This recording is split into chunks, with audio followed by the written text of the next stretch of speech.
Hello, everybody, and welcome to Mentoring with Geraldine and the Bite Size Podcast.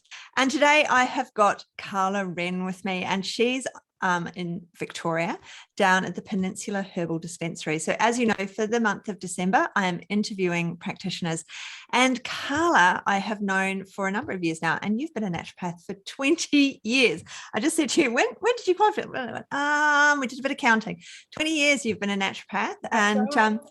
And I just thought it'd be absolutely brilliant to find out from somebody who's running a big practice and how it all came about. And it must be difficult. I mean, like most of us work for ourselves or we work for somebody else, but actually running the show is a very different, with all the herbs, you've got to do ordering. I mean, I've been talking to you before now when you've had boxes after boxes of stuff arriving. You're like, I can't even stand in here. There's too many boxes for me to put away.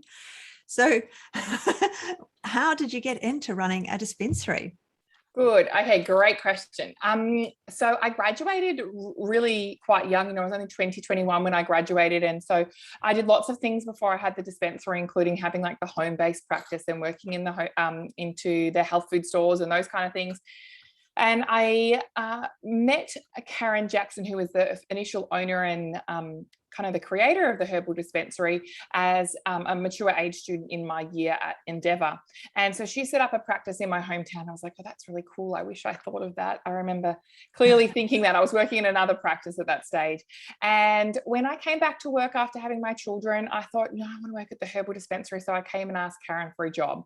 And I was really, really blessed because social media was kind of growing at the time and I could put effort into that. Karen was at retirement age, so she wasn't, doing any socials or anything like that. We were still doing that, local paper ads. And so my practice was able to grow really quite quickly as an individual practitioner. And then it came to 2015 and Karen was looking to retire and she offered me the business. And I was really not in a position to say no because, I had a really great practice for myself. And, I was kind of becoming the primary financial contributor to the family home. And so I needed to keep that going. And so I thought, I'm going to buy this dispensary. Thanks to my husband and his sensible financial choices previously, that was possible. But I really just thought, Geraldine, that it would mean I'd have to order some herbs and maybe, go to the bank and take the money to the bank and visit the post office every so often. And so I didn't think it would be much. So I just thought I'd consult and do those extra little bits. Little did I know. So it's a bit bigger than Ben-Hur sometimes, and now there's 10 of us. So it's certainly not just me who does it. We have lots of other people, both practitioners, but also other support people. And that's the fastest growing part of our business is the support people who help me so that I can keep doing what I love, which is really working with the patients. Because you have all of your staff are qualified naturopaths, aren't they? So because you have this unique way of doing things out at the counter. You have acute consults at the counter.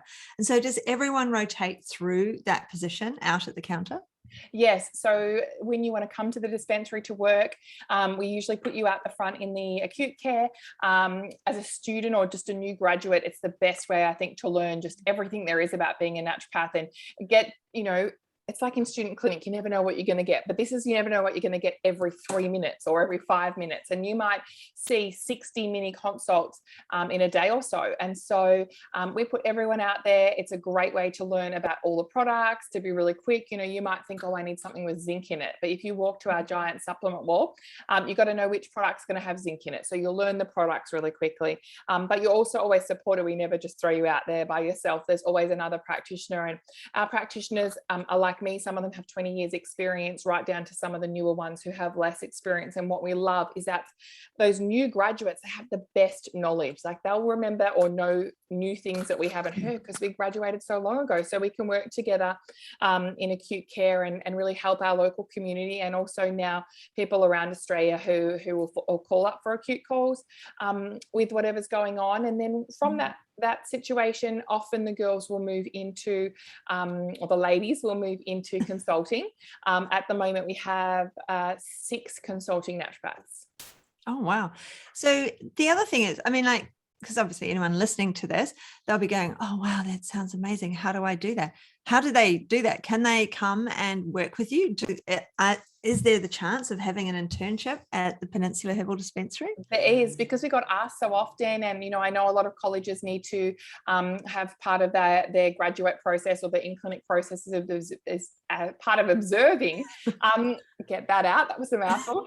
I really believe that it is our duty to be able to, like you do, help graduates, kind of show them what we've learned so they don't make the mistakes we've made, and also learn the easier ways of doing things. And so we do offer lots of different opportunities, both with myself and other practitioners, and that led to the development of an internship program, which is not quite a week, but nearly a week long, spending time in the clinic rooms, but also out in acute care and learning all the basics of running the dispensary, from how we formulate our teas through to why we use different homeopathics, through to how we sometimes treat animals in the dispensary, and then all the normal naturopathic stuff as well. I mean, that is an amazing resource, and not every city has got someone like you that can help them out. And I have to say, from someone who visits the Peninsula, guys, you really just want to go on holiday there and do your internship. I'll just slip that one in there. Yes, we have had people travel, and we do have some connections at local places, Airbnbs and hotels and stuff where you can stay. Because it is a beautiful place. It's not like it's a hard place to visit. So back on track. Now, we got slightly segued there, folks. I had to know about the internship. I'd really like to do it myself, to be perfectly honest. Now, so when the clients come in, so a person walks in the door and they will see for an acute, they will see one of the naturopaths. And so one of the naturopaths will either say, well, let's try this tea, or they'll say, let's book you in. So how do they, there's 10 of you, as you've said. You all obviously have different specialty areas. I know Kimberly likes pediatrics and all things tough with kids, and you like the cancers and the inflammatory diseases and the chronic illnesses. So how do you find that stress-wise, seeing not only are you running this massive business, how do you find stress-wise dealing with all these chronic cases? I feel like it takes practice. And I have, like you, a really great way, I think, of managing the stress, and it is travel. We both know we love to travel. I've really over time worked out what my way of relaxing is. I'm really strict with the amount of time I have off. My kids are growing up fast, and so I really make sure now every school holidays is off. I guess it's a privileged position because I do have other people to help me.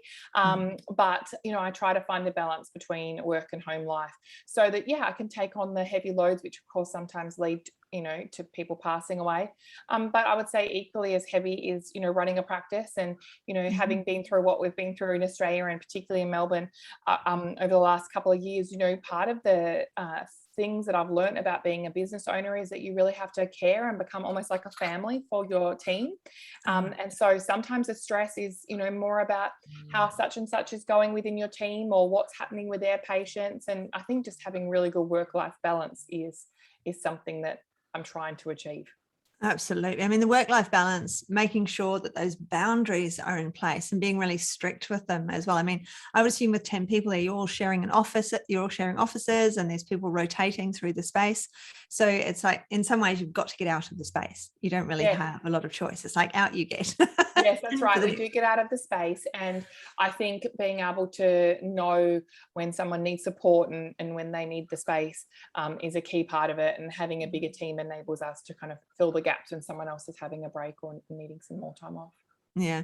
I mean, Victoria's had it really tough recently. So how did you deal with during all of this, everything that was going on? Because you would have had to leave the premises and then come back again. How did you deal with the coming and going? It was like you guys seem to be in and out like yo-yos. We were 6 times. So the first time it was in March 2020, and it felt a little bit like an apocalypse. Literally we're on a main street location, and the local police were suggesting that we put paper over our shop front if we were going to leave anything inside, so that nothing was stolen, like as if looters were going to come down the street.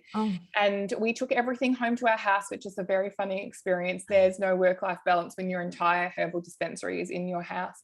But we quickly grew to realize that that wasn't an option, and after a month we brought it all back here, and then we started just having essential workers doing one shift a week, and rotating throughout our team. We had deliveries going, we had post, we had all telehealth. You know, we really had to adapt really quickly. Now we can turn around and shut the shop pretty quickly. Usually within 2 hours we can get everything sorted to shut with the new roster done, and then everyone on telehealth. It's not so quick to reopen, and certainly going through reopening and the roadmap has been tricky to figure out where we fit in and how we're going to adapt. So reopening a little bit harder, but you know, we get there and we're excited for whatever happens now. Melburnians are kind of skewed people, I feel now, and just go with the flow, and who knows what's next. Yeah, you've all toughened up a bit over the past year and a half. So now it's coming up. So you're in a bigger business and it's coming up to Christmas. Now, I personally just closed my doors at Christmas, and we're almost at Christmas now. So how does a big dispensary like yours deal with the holiday periods like Christmas, where every business just shuts its doors for a week and things like that? So how do you guys deal with that? Yeah, I guess because we've got 10 staff, it becomes easier to divide up the time. You know, in saying that, we are just working through the roster because everyone like me wants holidays, particularly when they haven't been anywhere for the last, 18 to 24 months. So we're juggling that. We might, in fact, be employing new staff to help with those loads, but essentially we can't really close because we have this acute care model. We close for public holidays always, but other than that, we generally stay open. We might be, with lower staff numbers, there might just be one person here on those days, and we really have a track record to record what days are busy and what aren't, so we know kind of how to roster people on. But if you have acute care, people begin to rely on you. It's a bit like if your GP shut for a week, and so you can generally get through, or the pharmacist shut for a week. Can you just imagine? So people will generally get through. But God, if NeuroCalm, am I allowed to mention products? If something like NeuroCalm is unavailable for a week in January, February, or especially around Christmas, our local community might crumble. So we need to be here essentially for some hours, and we just manage it. It's just it just works. And we've got some younger graduates who want to work, and I'm blessed to just have the best team who want to be here. So it's not too hard to get at least one person on. Oh, brilliant. That sounds absolutely amazing, because we're coming into Christmas. And so I'm having, as I said, it's just interviews over Christmas, but it's time for us to go on this interview. And but I'd really like to invite you back again, perhaps for a January one, so that we can talk about the Vitae Mosaic and the courses that you run, because you also, on the other side of running a business, seeing people, dispensing, doing all those things there, you actually run an education system as well. So I'd really like to talk to you about that in January, if you'd like to come back. Sounds amazing. Thank you. Excellent. Well, thank you very much for joining us today, and have a lovely, lovely Christmas. And I'll speak to you in January. Thank you.